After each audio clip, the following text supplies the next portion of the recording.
excelentíssima juíza-presidente do Tribunal do Júri da Comarca de Passo Fundo, doutora Rosali Terezinha Chiamente Libardi. Cumprimento tanto por estar nesta vara, que ela é uma das varas mais charmosas do júri do nosso estado, e cumprimento pela missão dada e aceita pela senhora, que foi de botar essa vara do júri em dia.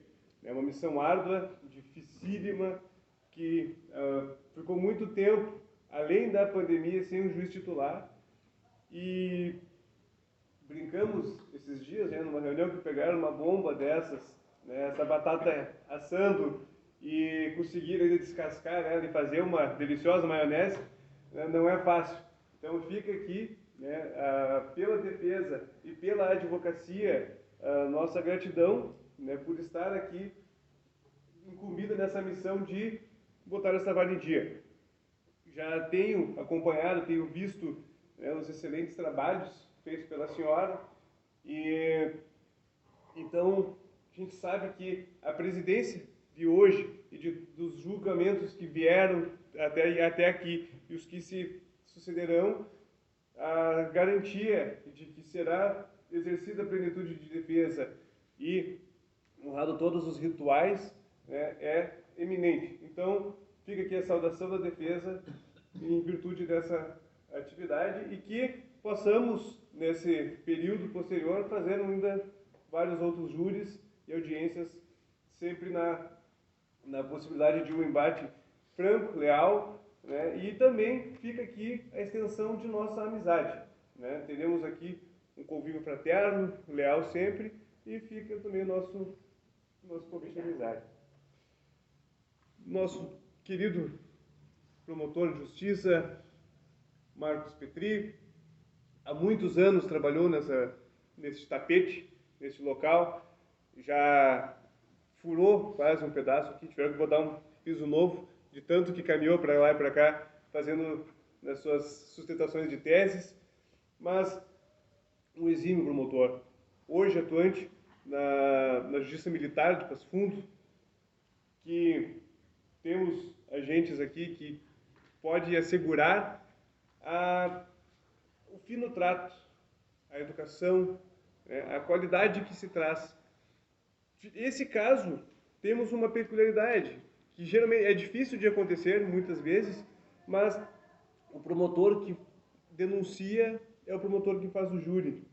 E nesse caso, hoje, quem fez a denúncia deste fato foi o Marcos, e hoje ele teve a honra e a possibilidade de estar aqui sustentando aquela denúncia que ele fez lá no início. E se temos uma tranquilidade de trabalhar hoje, é porque a gente sabe da competência e da qualidade que o Ministério Público está conduzindo neste dia que é contigo. Então, agradeço as palavras dirigidas anteriormente, e fica, mais uma vez, a certeza de que no nosso trabalho, ele se torna muito bom quando a gente tem o outro lado muito bom. Quando a gente diz que o Clóvis de Barros Filho e Mário Sérgio Cortella hoje são grandes filósofos que atuam no Brasil inteiro, eles falam que para nós somos muito bons, a gente tem que ter um concorrente à nossa altura. Então, para que nós consigamos ter hoje em Passo Fundo, e nós possibilitamos ter em Passo Fundo uma advocacia muito forte, é porque nós tivemos uma acusação muito forte, nós tivemos uma justiça e um Ministério Público muito forte. Então, a gente agradece muito a todos os aprendizados, todo o ensinamento e toda a condução que fizestes até então, e que também volte a esta casa sempre que possível, e que possamos também novamente ter outros plenários, e não só plenários, mas que possamos muitas vezes estar ladeando em algum outro processo. E fica o meu agradecimento e os parabéns por todos esses anos de atividade. Cumprimento a doutora Paulette Viglioli, minha sócia do escritório, que aceitou dividir este labor, este árduo labor da advocacia, em especial a advocacia criminal. Te parabenizo, não só pela advogada que és, mas pela excelente criminalista.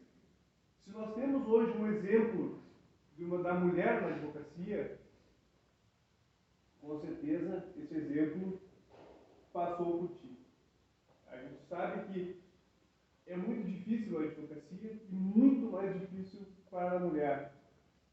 E você exerce isso com muita, mas muita competência, o que me deixa tranquilo de estar sentado ao seu lado e dividir o processo, porque às vezes eu sei que a competência será muito melhor, muito mais eficaz do que se eu estivesse sozinho.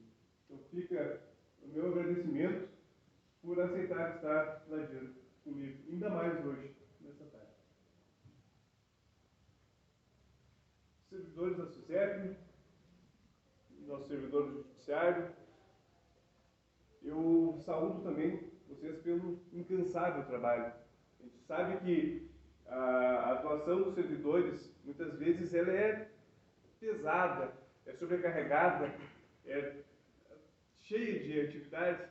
Então, a gente solidariza e parabeniza vocês por estarem exercendo testemunhos, estarem aqui auxiliando para que nós possamos fazer este plenário. Então, fica aqui a nossa saudação e nossos cumprimentos a cada um de vocês. Nossos brigadianos, policiais militares que estão aqui prestando a nossa segurança, em nome de todos os nossos seguranças, faço em nome do Alain, que além de prestar nossa segurança, está aqui como fiscal, esse advogado, meu colega, amigo também, estendo os cumprimentos a vocês, aos nossos colegas de escritório, que estão presentes, demais presentes aqui, familiares do Ezequiel. Fica aqui também a nosso agradecimento por estarem hoje assistindo e presenciando um pouco do nosso trabalho. Eu iria te saudar, Ezequiel, mas eu não consigo saudar quem está sendo processado injustamente. Hoje, eu entendo que para ti isso aqui não é motivo de saudação. Te cumprimento. Te agradeço por ter confiado em mim nesse longo trabalho que nós viemos fazendo. E eu te digo que hoje eu posso externar para a comunidade a gratidão de ter feito vários processos, e hoje vai ser mais um, a demonstração de que em muitos casos você está sendo acusado injustamente. Se pintam hoje o Ezequiel como um dos principais criminosos, é porque alguma coisa tem por trás. Porque não é o primeiro caso que foi acusado injustamente, e não é o primeiro caso que foi absolvido. Então, hoje, eu agradeço a confiança e te garanto uma coisa, que até o final eu irei lutar com todas as minhas forças, com tudo o que eu sei e o que eu puder fazer para demonstrar a cada minuto que você é inocente neste caso. Não deixo de deixar por último. A gente não diz por último os jurados, porque como num ranking de competição, quando chamam a última pessoa é para entregar o primeiro lugar. E hoje, quem está em primeiro lugar, quem é o julgador deste caso, são vocês 7. Hoje vocês são as pessoas que têm o poder de decidir sobre a liberdade e sobre este caso em resposta à sociedade. Cada um de vocês faz parte da representação da sociedade. E por que vocês estão aqui hoje? Porque hoje vocês são representantes da sociedade. Porque num contrato social, num acordo feito há muito tempo, chegou-se a entender que os crimes contra a vida, quando alguém tenta matar a outra pessoa, não é o juiz togado que vai decidir, mas sim os pares, sim os iguais. Nós temos hoje o maior bem jurídico tutelado, que é a vida, e o segundo maior bem jurídico é a liberdade. Nós temos essas duas coisas em discussão hoje, que seria Alguém sofreu uma tentativa de perder a vida e alguém está sendo ceifado a liberdade. Em virtude desses dois crimes, que são os mais graves do ordenamento jurídico, é que ficou para a sociedade julgar. Não é um caso, uma execução do cheque, não é um crime de um estelionato, não é um roubo, que esses casos não vêm para o tribunal do júri. O que vem para o tribunal do júri são os crimes dolosos contra a vida. Então hoje eu peço para vocês que julguem com a mente aberta. Ouvi esse tempo atrás um filósofo dizendo que a gente tem duas coisas que a gente gosta aberta, que é a mente e o paraquedas. Né? Que os dois fechados, nenhum deles tem serventia. Mas a mente aberta aqui não é para decidir receber qualquer coisa, não é para abrir tudo, não. Mas é uma mente aberta para ouvir o outro lado, para ter um pensamento e aceitar o contraponto, o outro lado da moeda. E é por isso que nós viemos hoje falar com vocês sobre esse outro lado. Nós tivemos um pensamento divergente do Ministério Público e da acusação, analisando o processo, analisando os fatos.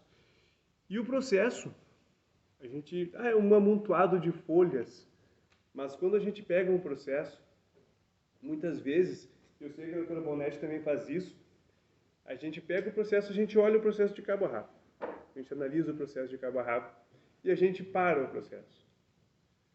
A gente para o processo, por quê?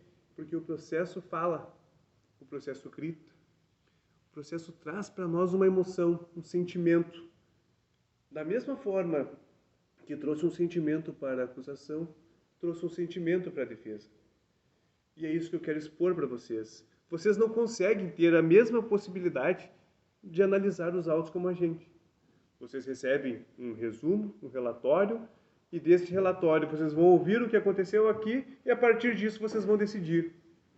Então é por isso que a gente quer que vocês decidam de uma forma ampla, aberta, sem ter um pensamento, um preconceito, um pensamento fechado. Por que vocês hoje são incomunicáveis? Não sei se já foram perguntados, já foi verificado sobre isso. Vocês são incomunicáveis? Tem algumas explicações, mas nós entendemos que a explicação inicial de você ser incomunicável é para justamente vocês terem a capacidade e a possibilidade de julgar conforme a consciência de vocês. Hoje vocês vão analisar os autos conforme o que nós disser. Então, analisem com a consciência de vocês, com o pensamento de vocês. Mas não tem... Vamos para a cela secreta, depois cada um vai fazer a votação, são 2 cédulas.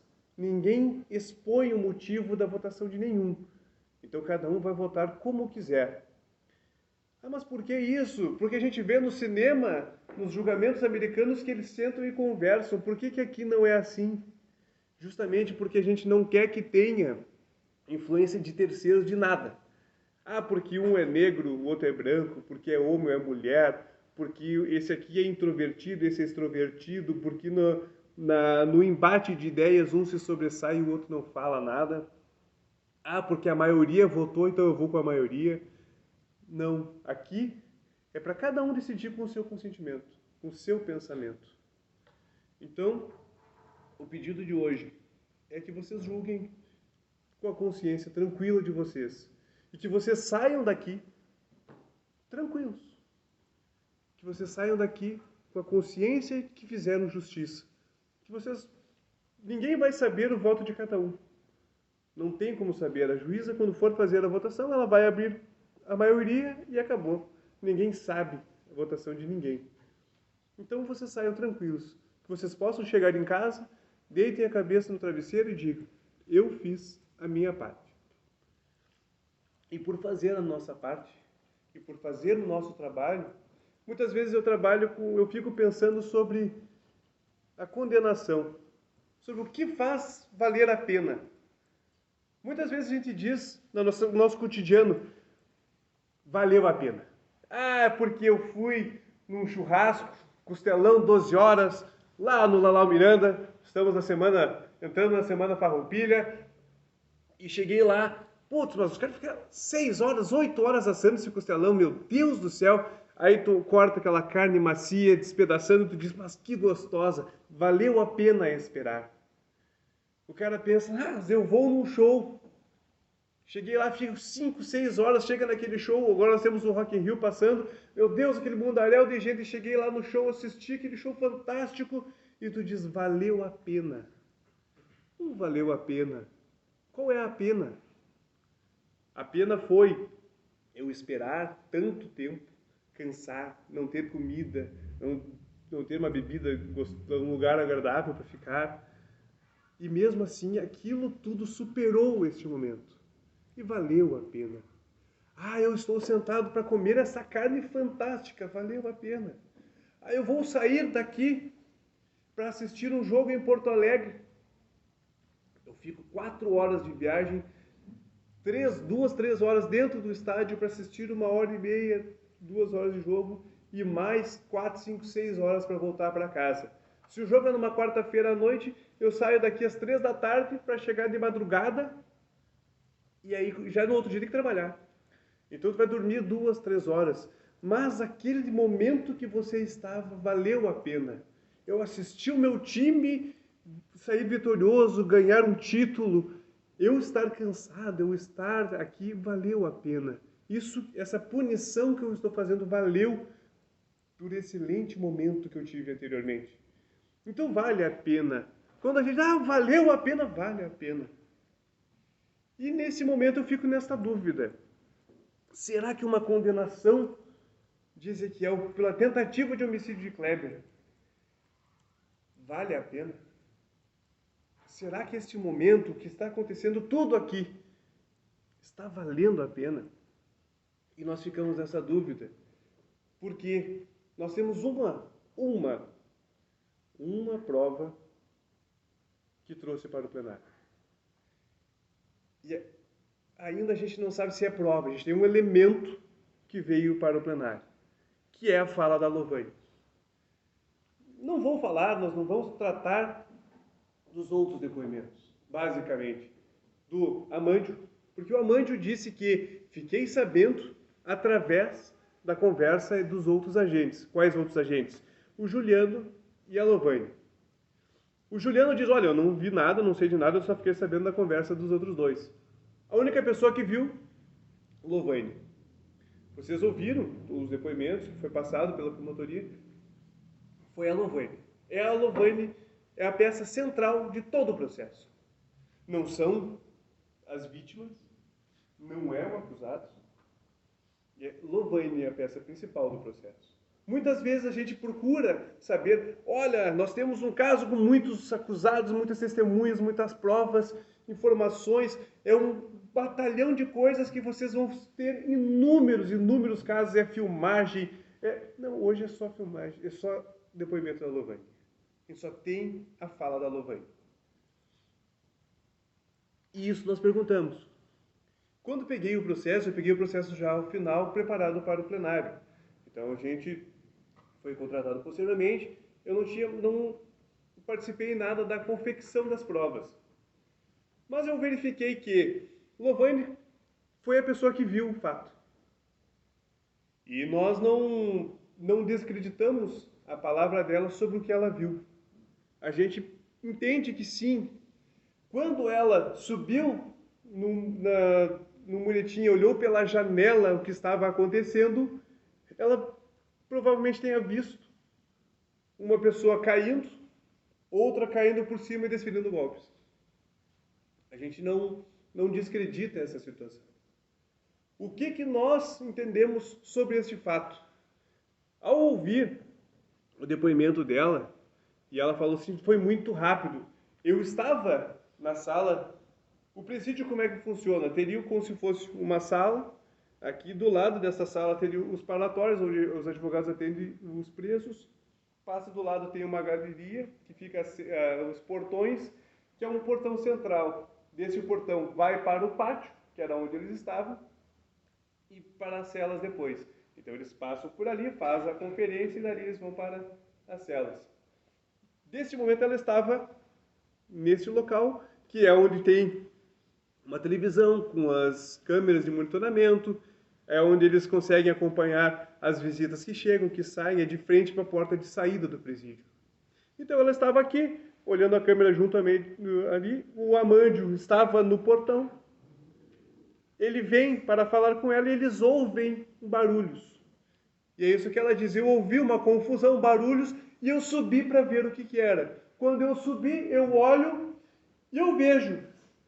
E aí que ela diz, eu vejo o Kleber correndo e o Ezequiel atrás desferindo os golpes. Como é que ela chegou a essa conclusão que seria o Ezequiel e que também seria o Kleber, que ela viu lá correndo? Porque ela viu aquela cena, ela desce provavelmente para falar, olha, eu vi aquela cena, quando eu vi que o cara caiu, o outro desferiu golpes, ele estava rolando.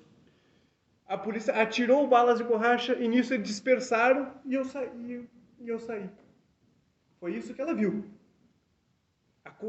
Contar para vocês já é rápido. Imagina ela só vendo a velocidade que acontece isso.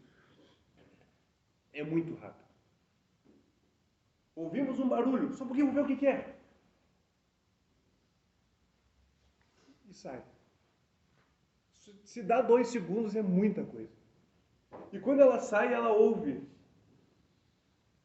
presos chegando na grade e dizendo, eu fui agredido, preciso de socorro, estou sangrando. Eles estão bem, vamos lá. Isso gera nervosismo, isso gera tensão.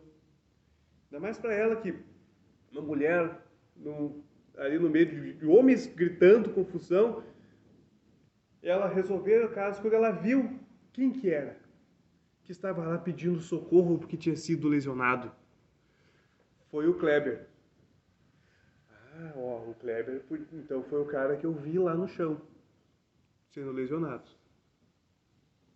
E o agressor? Foi falado pelo próprio Kleber, pelo Ezequiel. Nos depoimentos tem o Leandro. E eles dizem, nós temos uma rixa de família e nós não podemos ficar no mesmo lugar. E isso fica no histórico do preso. Justamente para que quando eles troquem de presídios, que eles tenham informações, eles já saibam que, olha, você está em Erechim, o Ezequiel está em Passo Fundo, deu um problema em Erechim, não se sabe por que ele veio parar em Passo Fundo. Veio para Passo Fundo. Vai ficar eles dois aqui, mas eles não podem ficar juntos, tá? Teve uma briga anterior, teve briga da família, se eles ficarem juntos na cela, eles vão se matar. Ficam separados, ok? Ok. Dá uma briga lá dentro e chega um machucado. Qual é o primeiro pensamento da gente? Tá ali o autor. Claro! Quem mais iria dar uma facada no Kleber? Bom, no histórico tá que eles têm uma rixa. Bom, chegamos à conclusão. Chegamos quem foi o autor e quem era a vítima. Está informado. Primeiro momento, ok, está informado. Nós estamos sabendo que a autoria e a materialidade está ali, segundo a Louvain. Agora nós vamos para o segmento do processo. Bom, agora vamos para a investigação. Fizemos a ocorrência, registramos, eu disse quem foi. Vamos comprovar o que eu disse. Como é que a gente comprova o que a gente disse? Bom, como eu disse, ela estava na frente do monitor que tem câmeras. O presídio todo cercado de câmeras. Ainda mais no pátio, que é onde é o momento que todo mundo fica. Bom, cadê vamos pegar as imagens do local, então. Não tem imagem. Não tem. Aquela imagem daquele momento, para justamente ela confirmar que aquelas pessoas que estavam brigando naquele momento eram os que ela disse, não tem imagem. Bom, mas então os policiais que atiraram com as balas antimutim, com as balas de borracha, para acalmar aquela briga, eles vão dizer, pelo menos, características das pessoas, para saber se bate com as características do Ezequiel e a do Kleber. Não foram ouvidos. Mas então se teve uma briga generalizada, teve um momento lá, nós vamos ter que chamar os presos. Vamos ter que ouvir os presos. Estavam lá, mas vamos ter que ouvir 300? Não, vamos ouvir os que estavam próximos, os que são da cela do Ezequiel e os que são da cela do Kleber. Já que tem uma dúvida não foram ouvidos. Ah, mas então nós vamos ter que achar as armas do crime, já que teve um estoque. E eles dizem que é uma faca artesanal feita no presídio de 60 centímetros. Não é um... É 60 centímetros. Não foi apreendida, não foi nem localizada. Ah, mas cercaram o pátio, fizeram uma vistoria, fizeram uma análise de todo mundo. Não fizeram. Bom, mas se nós fizermos uma ocorrência e botamos o Ezequiel como autor de uma tentativa de homicídio dentro do presídio, ele tem que responder por um processo administrativo disciplinar. Lá dentro ele tem que responder por isso. Ele acabou de dizer para vocês aqui. Não, eu não respondi nada. Não respondeu nada? Não respondi. Tá, mas então como é que tu foi o autor de uma tentativa de homicídio dentro do presídio e lá dentro eles não fizeram nada contra ti? Não fizeram nada. Bom, mas então nós vamos ter que analisar a situação. Como é que a gente vai trabalhar com isso? Como é que nós vamos trabalhar com esse momento? Bom, vamos ouvir as vítimas. O cara ficou 8 dias internado, vamos esperar ele voltar, nós vamos ouvir eles. Você vai para Santa Maria.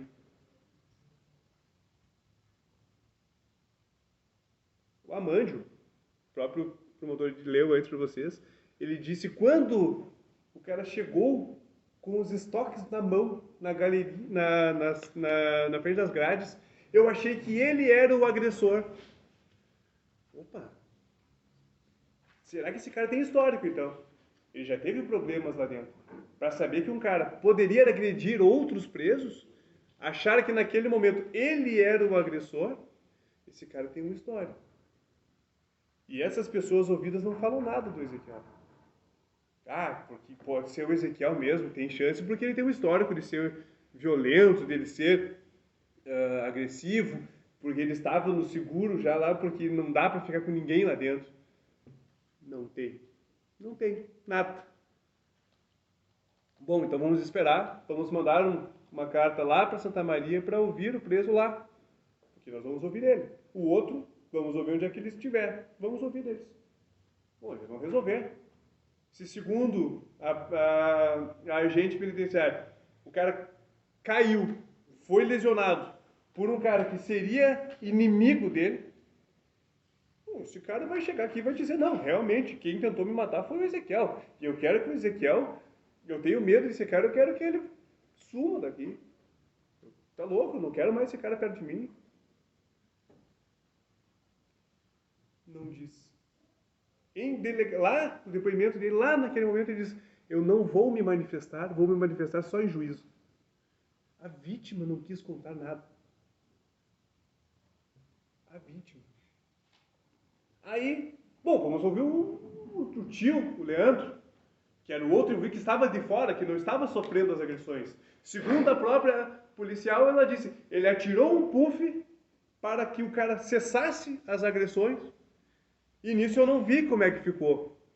Em princípio, daria-se a entender que ele atirou o puff, o cara tomou a pancada, ele empurrou o cara e o cara tentou agredir ele. Dá-se a entender isso. Bom, vamos ouvir o cara. Se o cara também é da família, é contra o cara, estão acusando, não seria fácil para eles prejudicar o seu inimigo?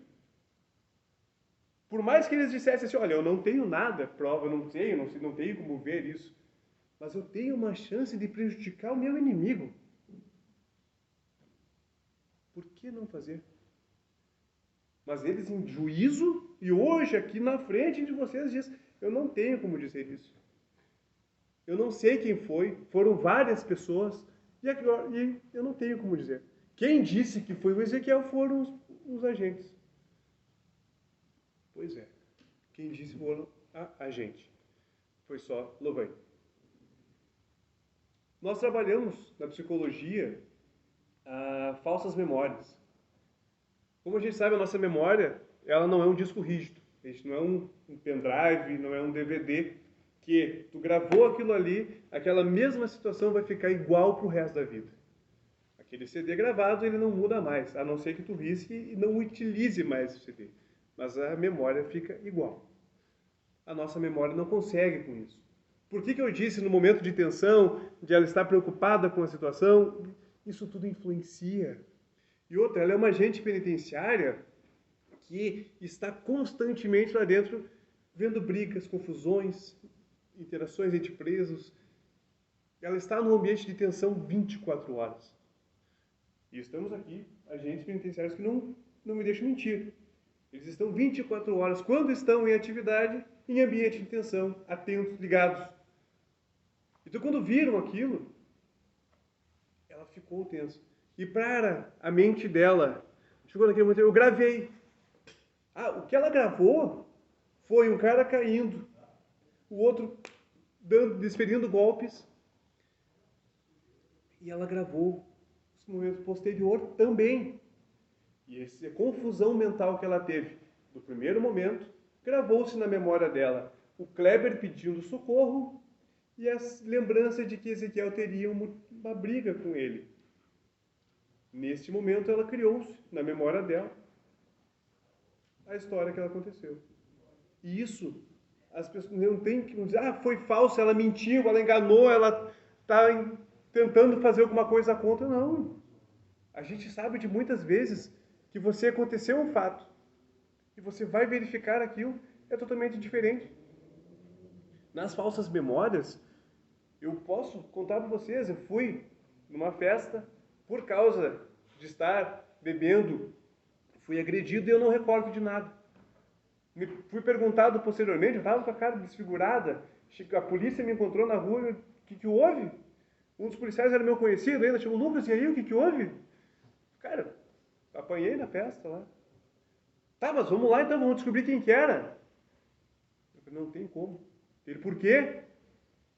Eu não recordo do rosto, da fisionomia de ninguém. Eu não consigo, não tenho como, não tem jeito. Mas, cara, não adianta. Não tem como. E o cara diz, mas então...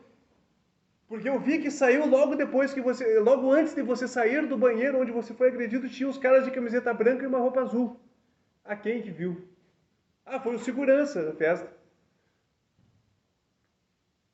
Para vocês verem, a recordação que eu tenho é do que o segurança disse para o policial que contou para mim. Que era alguém de camiseta branca e uma camiseta azul. A minha memória foi afetada pela fala deles. Não pelo que eu vivi, pelo que eu presenciei. Porque eu estava lá. Eu não posso dizer para vocês quem foi, o que aconteceu lá dentro, porque eu não recordo. Porque no momento de tensão, porque eu entrei no momento de estresse, eu estava sendo agredido. Eu confesso para vocês que eu estava embriagado e passou aquele momento do trago. A partir daquele momento eu lembro de tudo que aconteceu. Mas depois da briga. Enquanto eu apanhei, eu não lembro de nada. Então a nossa memória é falha. Nosso momento é falho.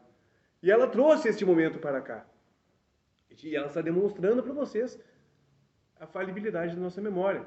E é por isso que a gente quer aqui demonstrar para vocês que o fato pode ter acontecido conforme ela narrou. Não tem problema nenhum. Mas que não foi Ezequiel. Segundo Leandro falou, segundo Amândio, que é o outro agente penitenciário, segundo o Kleber falou, são mais de 300 presos no mesmo pátio. São muitas pessoas, além dos familiares. São muitas pessoas naquele momento. Para a gente conseguir gravar a fisionomia de uma pessoa que está naquele meio,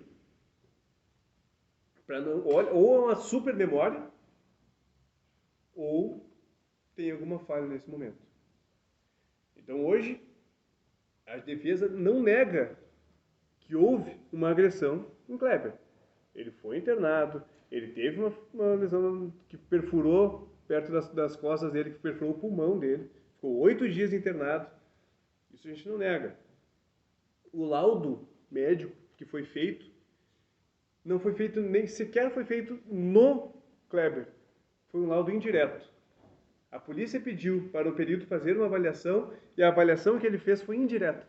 Ele pegou documentos do hospital e ele disse, conforme os documentos do hospital, sim, houve uma lesão, houve sangramento, houve perfuração. Ele está ali, é indireto. Sequer foi feito um laudo na pessoa, na própria vítima. Nós não temos ainda nem um próprio cara que diga assim, não, realmente Ele tinha uma lesão no braço, realmente ele furou, ele tem uma marca, realmente isso aqui foi longo, realmente ele teve essa informação. E tá, tu ouviu o cara, ele te falou alguma coisa? Não, porque não, nem o perito conversou e viu a vítima. Nós não temos nada. Nada. Olha quantas coisas nós estamos falando para vocês, quantos momentos nós estamos trazendo e nós não temos nada. É por isso que nós estamos discutindo sobre isso. Ah, mas eles têm uma briga. Há motivo para ele matar? A briga é de infância. Os familiares dele brigaram com os familiares do Kleber e do Leandro. Os familiares do Kleber e do Leandro mataram um parente do Ezequiel. Ele teria motivo para fazer? Teria, claro. Mas o próprio Kleber disse, nós ficamos há 3 anos, eu estou em Passo Fundo, todas as visitas, elas são no pátio. Todos aqueles momentos que eles estão lá, nós estamos livres para um atacar o outro. Aconteceu alguma coisa, Kleber, com vocês nesses períodos? Nada. Nada, cara. Nenhum momento, nada. Onde é que você está preso, Kleber? Na penitenciária estadual do Jacuí, em Charqueadas. É a mesma penitenciária que está Ezequiel. A mesma. Mais uma vez, os dois estão no mesmo local e perguntados: aconteceu alguma coisa com vocês nesse período? Nada. São 8 anos de processo. 8 anos que eles já se encontraram antes e depois e não aconteceu nada. Será que a única palavra da única pessoa que tem no processo dizendo que aconteceu aquilo realmente ela é válida para condenar Ezequiel por isso? Ninguém diz. É só ela que disse. É só.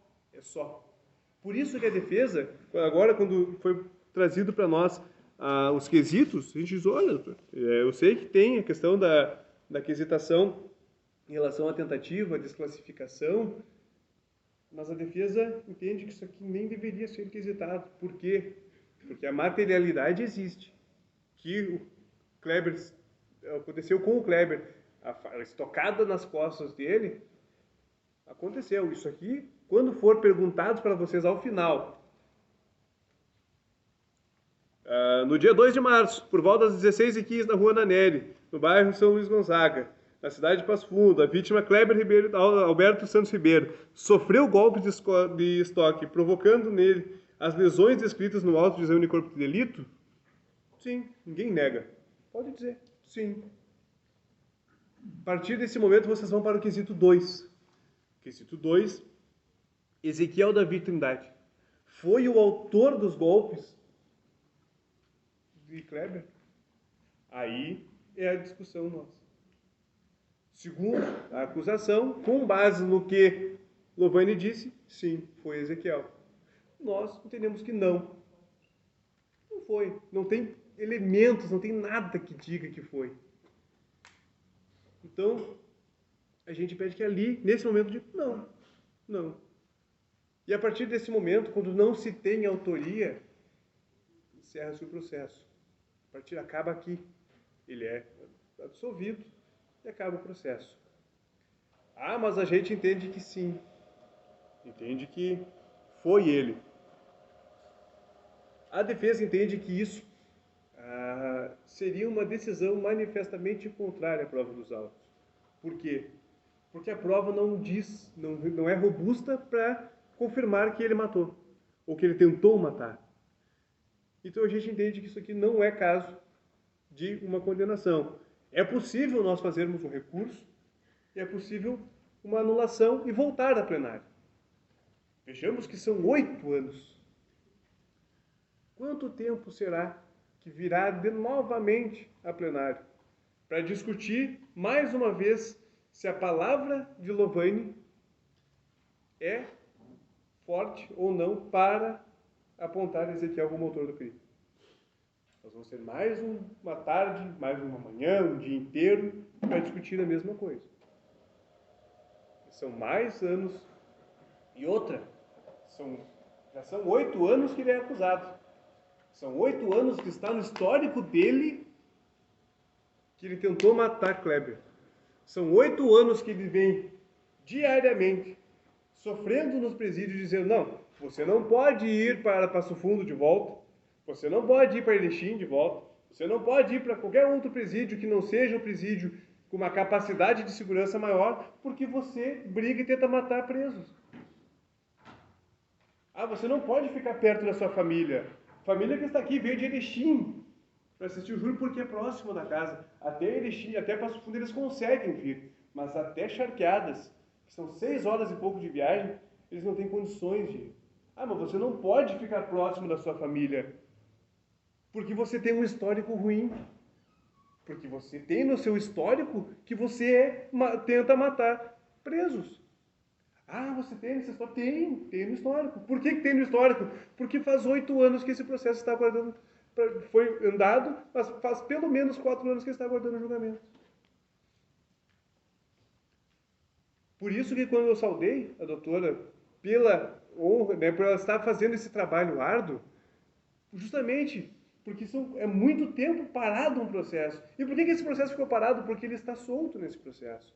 Ele não, por este processo, não entende-se que ele teria risco a voltar a cometer o mesmo crime, que ele não teria um risco de fugir, não teria nenhum risco eminente para o processo. Então, por esse processo, ele não tem uma urgência para que volte logo para o plenário. Então ele vai ficar novamente, mais uma vez, aguardando o julgamento, com essa pecha. Ele já tem a pecha de criminoso. Isso ele já tem. Mas aumentar esse momento, quando eu disse para ele nesse aqui, mais de uma vez eu venho aqui provar a sua inocência. Sim. Assalto a banco em Porto Xavier, onde ocasionou a morte de um policial militar. O processo deu repercussão em mídia. Depois desse assalto, na mesma magnitude, a polícia se organizou no assalto de Criciúma. Então, originou daqui aquele maior problema. Quem foi apontado como mentor do crime e o autor do homicídio do policial? Ezequiel. Fui para o processo e disse: doutor, não tem como. O Ezequiel não estava nem lá. Não tinha como ser Ezequiel. Não, tem semelhança, tem imagens que demonstram que era ele. Aí eu falei: não, essa imagem que tem ele não é dele. Olha a ironia do destino. O mesmo cara, tinha um cara parecido com ele, na mesma altura que ele, pele morena também, e o nome do cara era Isaquiel. E ele, Ezequiel. Esse cara foi encontrado morto lá. Quando foi feito o cerco, teve troca de tiros e ele foi encontrado morto com dinheiro. E eles, opa, não é o mesmo cara. Olha aqui, ó, não bate. Fomos para o processo, cheguei no processo e falei: olha só, pessoal, não tem nenhum elemento que ligue o Ezequiel com os outros caras. Não tem uma conversa, não tem uma organização, ninguém fala o nome dele. Ele não estava nem perto do local. Vamos apurar, doutor. Vamos, é isso que é o processo é para isso. É para apurar se aquela pessoa realmente fez o crime ou não. Pedir informações do celular que ele estava com ele no momento da prisão dele. Olharam lá, ele estava em Erechim. Não tinha como ele estar nem próximo de Porto Xavier, ele estava em Erechim. Eles realmente, doutor, o que o senhor falou, demonstra que não foi o autor. E nesse momento, Ezequiel estava encharqueado na PASC, Penitenciária de Alta Segurança do Rio Grande do Sul, justamente porque ele era não só acusado de ser um matador de presos, mas agora ele é matador de policiais. E agora ele é o mentor dos assaltos a bancos do Rio Grande do Sul. Extremamente perigoso.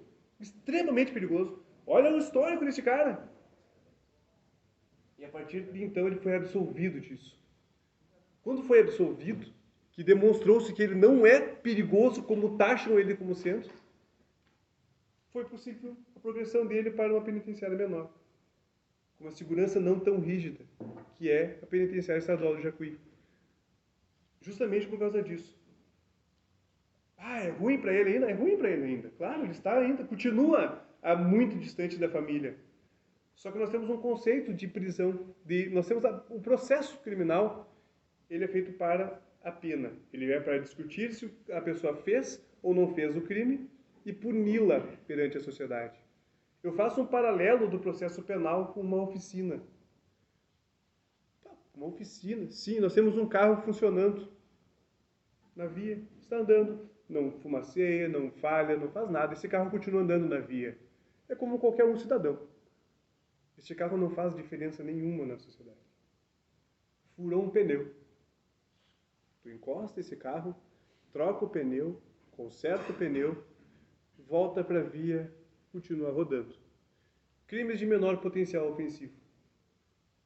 Consegue fazer um acordo, tu toma uma advertência, se tu continuar, vai ser problema maior. Resolveu. Não vou fazer mais nada, não faz mais nada, segue a vida. Não, chegou num ponto, o carro começou a fumacear. Opa, já tem problema no motor. Encosta na oficina e vamos verificar.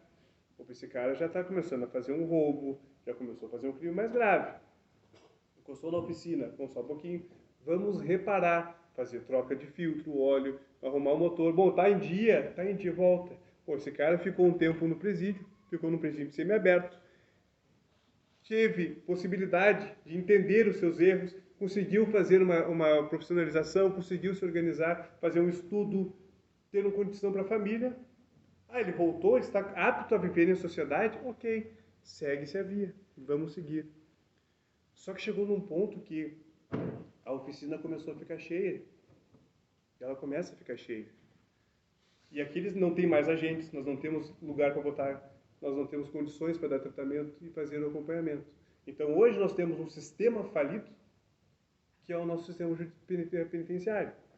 O nosso presídio de Passo Fundo é para 300 pessoas. Hoje tem quase 700 presos. É mais que o dobro. Vocês acham que essa pessoa vai conseguir ter uma condição de voltar a viver em sociedade da forma que a gente entende que deveria ser feito? Com uma condição de ele entender o seu erro, um acompanhamento psicológico, um acompanhamento educacional, com uma profissionalização, demonstrar que ele tem a possibilidade de reparar o dano e voltar a viver em sociedade? Não. Mas e para isso, então, nós podemos acabar com essa pessoa? Vamos deixar lá, é um depósito. Nós vamos só largar lá e não queremos mais que volte. Não vamos dar estrutura para eles, não vamos dar uma condição mínima. Não, se nesse caso aqui ele foi acusado pela agente penitenciária, alguma coisa ele tem, e se ele já está preso, que continue preso, que ele apodreça lá. Esse é um pensamento muito raso, muito simples de se fazer. Até que você conhece o sistema.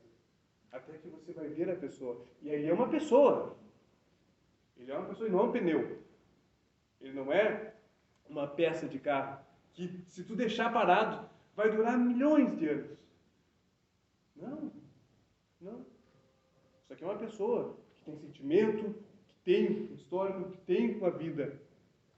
Teve seus erros? Teve seus erros. Ele mesmo disse, eu fiz muitas coisas erradas aqui. Mas o que ele fez de errado, ele está pagando por isso. Por isso que ele está lá. Ele fez. E nós não estamos julgando o que ele fez e a pessoa dele. Nós estamos julgando esse caso, que é um caso. E este caso, pelo pensamento da defesa, é que não pode ser condenado Ezequiel. Putz, ele está há 8 anos já condenado por esse processo. Mesmo dizendo, todo mundo dizendo que não foi ele. Eu não tenho como dizer que foi ele. Eu não tenho como apontar ele. Quem disse que foi ele foi os agentes. E agora nós vamos condenar ele para ficar mais quanto tempo lá dentro? Para nós recorrer, discutir, não foi ele, não tem prova, isso aqui não pode. Vamos voltar para o plenário e discutir novamente, porque o pessoal acho que não entendeu o que a gente quis dizer. Vai demorar mais 4 anos, 3 anos para fazer isso. Porra, são 11 anos. 11 anos discutindo este caso. Então é isso que a gente vem dizer para vocês. Não foi o Ezequiel. Não tem provas que foi o Ezequiel. Não foi apurado que foi o Ezequiel.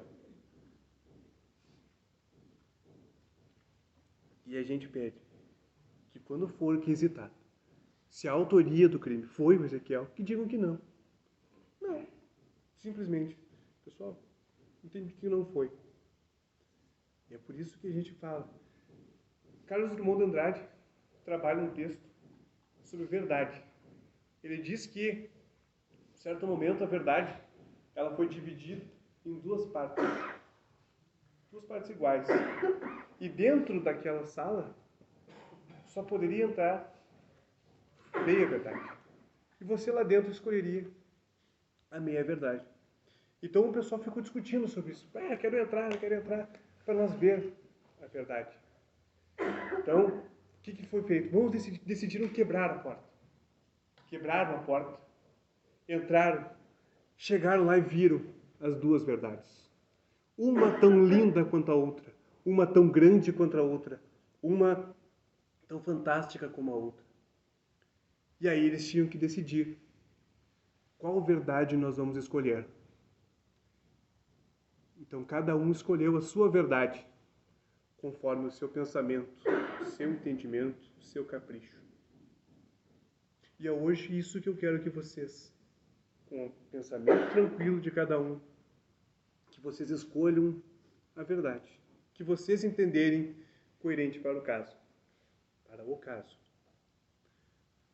Então, agradeço o tempo de cada um de vocês e, no entendimento do promotor, se ele quiser voltar à réplica, nós teremos um tempo depois para a réplica, ou se não, já agradeço a atenção de todos. Obrigado.